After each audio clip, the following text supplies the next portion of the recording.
The class system in England has a long and complex history, with roots going back to the feudal system of the Middle Ages. In the past, a person's social status was largely determined by his birth, wealth, and profession, and it was very difficult for people to climb the social ladder. Some of the traditional classes in England include nobility. This is the highest class and includes people who have titles such as duke, baron, and count. Gentry. This is a class of wealthy landowners who have high social status, but no titles. Middle class. This class includes professionals such as doctors, lawyers, and businessmen. Working class. This class includes manual workers and blue-collar workers. In the 19th and early 20th centuries, England was characterized by a strict class system with the nobility at the top and the working class at the bottom.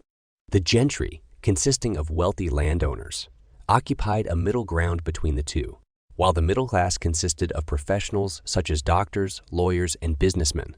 However, during the 20th century, it is written that the class system in England became more flexible and open, with greater opportunities for social mobility. This was largely due to changes in the economy, which led to the growth of the service sector and the decline of traditional industries, such as mining and manufacturing. Is England a country with high social mobility? No. This is my personal opinion.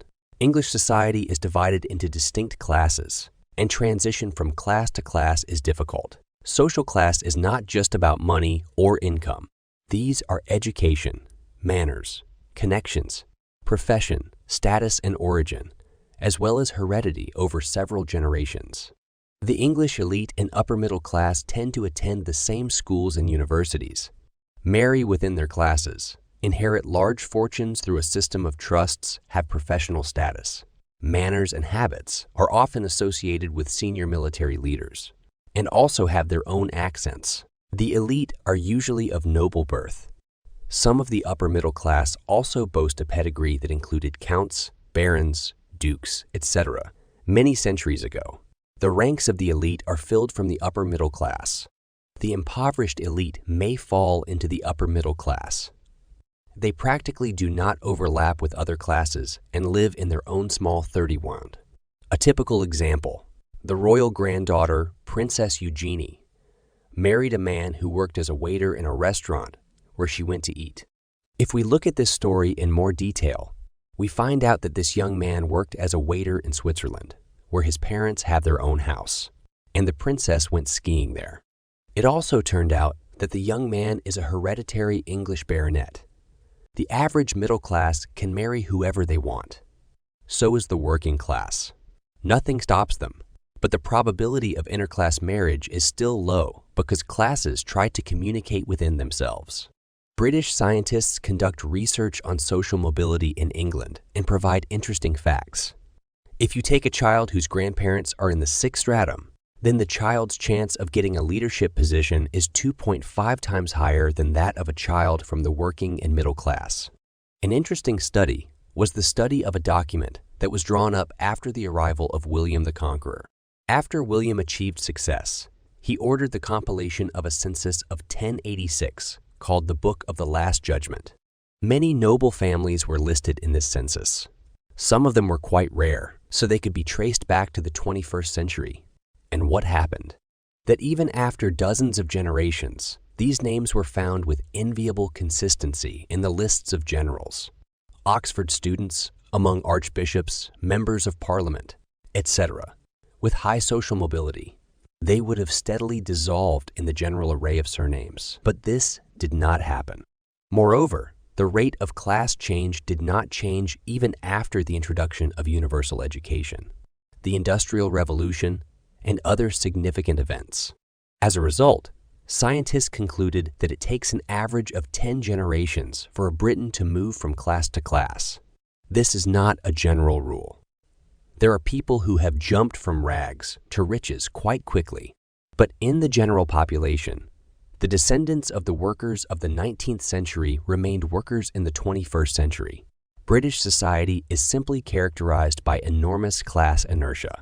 Even if an individual person of a noble family becomes impoverished, his descendants have every opportunity to retain their position, because still remain an elite temporarily experiencing difficulties.